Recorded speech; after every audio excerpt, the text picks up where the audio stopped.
Un homme est au cœur des grands bouleversements de l'Amérique des années 60, un frère loyal, un combattant acharné pour la justice et l'égalité, mais aussi une figure clé qui s'est heurtée aux plus grandes forces de l'époque, y compris la mafia. Robert Bobby Kennedy, l'un des personnages les plus intrigants de l'histoire politique américaine, symbolise l'espoir d'une Amérique plus juste et plus unie. Pourtant, son destin tragique l'a mené à une mort prématurée, faisant de lui une légende à part entière. Dans cette vidéo, nous plongeons dans la vie mouvementée de Bobby Kennedy, son rôle dans l'administration de son frère John Kennedy, sa lutte acharnée contre le crime organisé, et comment la mafia, qui avait un lien avec la famille Kennedy, aurait joué un rôle dans sa disparition. Les premiers pas de Bobby Kennedy. Un homme fidèle à ses principes et à sa famille. Robert Francis Kennedy est né le 20 novembre 1925 dans la célèbre famille Kennedy, véritable dynastie politique américaine. Contrairement à ses frères aînés, Bobby est perçu comme un enfant plus réservé et introspectif, souvent éclipsé par l'ambition de ses frères, notamment John, surnommé Jack. Cependant, Bobby est animé par une loyauté sans faille envers sa famille, en particulier envers John. Dans les années 50, Bobby devient un soutien essentiel pour son frère dans sa quête du Sénat américain. Malgré son jeune âge, il prend des responsabilités considérables dans la gestion de la campagne, supervisant les aspects les plus complexes et affrontant les obstacles politiques avec une ténacité qui deviendra sa marque de fabrique. Son lien avec John Kennedy dépasse largement la simple relation fraternelle. Bobby se perçoit comme le protecteur de son frère, ce qui renforcera leur complicité et leur relation politique unique. Les Kennedy et la mafia, une relation ambiguë. Les Kennedy, bien que perçus comme des défenseurs de la loi, ont entretenu des relations ambiguës avec la mafia, particulièrement lors de la campagne présidentielle de John Kennedy en 1960. Il est largement rapporté que le patriarche de la famille, Joseph Kennedy, aurait fait appel à des membres influents de la mafia, notamment Sam Giancana, pour assurer la victoire de John dans des États clés, comme l'Illinois, où la mafia exerçait une influence notable sur le système électoral. Bien que John Kennedy ait pu bénéficier de ce soutien en coulisses, Bobby, une fois nommé ministre de la Justice, prend une position radicalement différente. Convaincu que personne n'est au-dessus des lois, il lance une véritable croisade contre le crime organisé. Ce paradoxe alimente des tensions. D'un côté, la mafia se sent trahie après avoir, semble-t-il, aidé à l'élection de John Kennedy, et de l'autre, Bobby Kennedy s'impose comme l'ennemi numéro 1 du crime organisé. Un des épisodes marquants est son acharnement contre Jimmy Hoffa, le dirigeant puissant du syndicat des Teamsters, soupçonné de collusion avec la mafia. Bobby, implacable lors des audiences au Congrès, prend un malin plaisir à coincer Hoffa, qu'il considère comme un symbole de la corruption. Une des anecdotes les plus célèbres est cette altercation verbale où Hoffa, piqué au vif, lui lance « Tu ne m'auras jamais ». Et Bobby, avec son calme caractéristique, répond « Nous verrons bien ». Le ministre de la Justice, Bobby contre le crime organisé et pour les droits civiques. Lorsque John Kennedy devient président en 1960, il nomme Bobby ministre de la Justice. Cette nomination fait grincer des dents. Certains y voient un cas flagrant de népotisme, Bobby étant très jeune et perçu comme inexpérimenté pour un poste aussi important. Cependant, il ne tarde pas à faire taire les critiques en devenant l'un des ministres de la Justice les plus actifs de l'histoire des États-Unis. Sa lutte contre le crime organisé devient la priorité de son mandat. Bobby Kennedy met en place des équipes spécialisées au sein du ministère pour infiltrer et démanteler les réseaux mafieux, prenant de nombreux criminels de haut rang pour cible.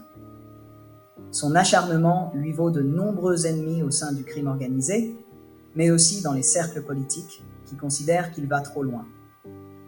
La mafia, sentant que Bobby ne reculera devant rien pour la faire tomber, le place rapidement en tête de sa liste noire.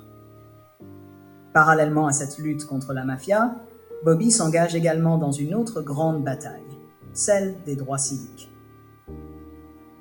Bien que ses premières années à ce poste montrent une certaine prudence sur les questions raciales, il devient rapidement l'un des champions de la cause.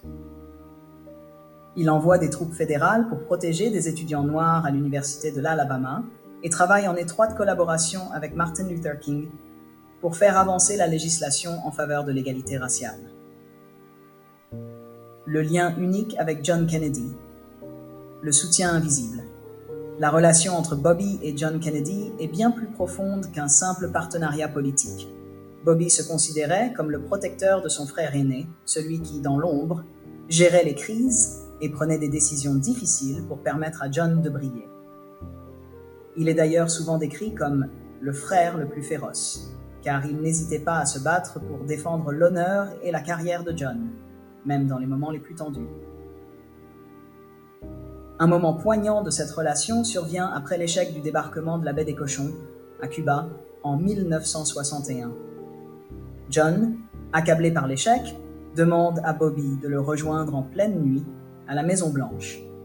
Pendant des heures, les deux frères discutent de la situation, Bobby jouant un rôle crucial dans la réassurance de John, lui redonnant la force nécessaire pour affronter la tempête politique qui suivra.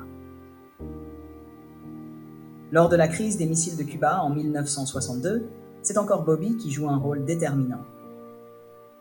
En coulisses, il rencontre l'ambassadeur soviétique Anatoly Dobrynin pour négocier un accord secret permettant de désamorcer la crise sans déclencher de conflit ouvert entre les États-Unis et l'URSS. Bobby Kennedy, un homme de caractère et de conviction.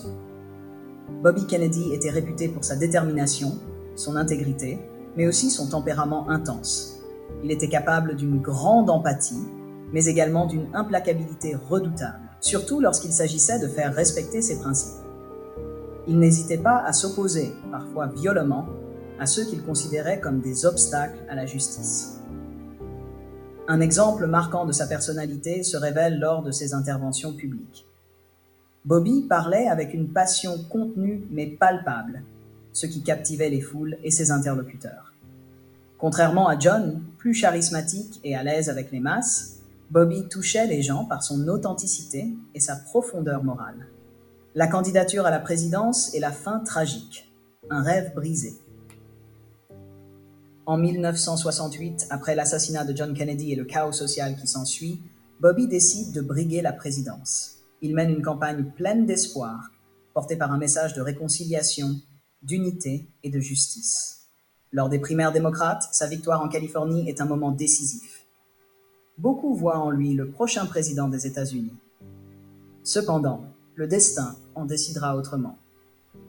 Dans la nuit du 5 juin 1968, juste après avoir célébré sa victoire, Bobby est assassiné à Los Angeles par Sirhan Sirhan.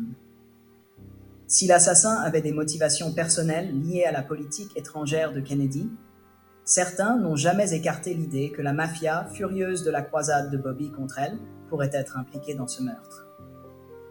Plusieurs chefs mafieux avaient exprimé leur haine envers Bobby et redoutaient qu'il devienne président. Une anecdote poignante est celle de son dernier discours. Cité souvent, il avait choisi des mots inspirés de George Bernard Shaw. Certains hommes voient les choses telles qu'elles sont et se demandent pourquoi. Moi, je rêve de choses qui n'ont jamais existé et je me dis pourquoi pas. Ces mots symbolisent l'espoir et l'ambition de Bobby Kennedy, brisés par une balle. Conclusion. Bobby Kennedy, figure tragique et charismatique, a marqué l'histoire américaine de manière indélébile. Son combat contre le crime organisé, ses efforts pour la justice sociale et les droits civiques, et son lien avec la mafia, qu'il a peut-être sous-estimé, ont façonné un destin à la fois brillant et tragique. Son assassinat a privé l'Amérique d'un leader capable de transformer profondément la société. Si vous avez apprécié cette vidéo sur la vie de Bobby Kennedy, merci de bien vouloir liker et surtout de vous abonner pour ne manquer aucun autre épisode consacré aux grandes figures de l'histoire. À bientôt!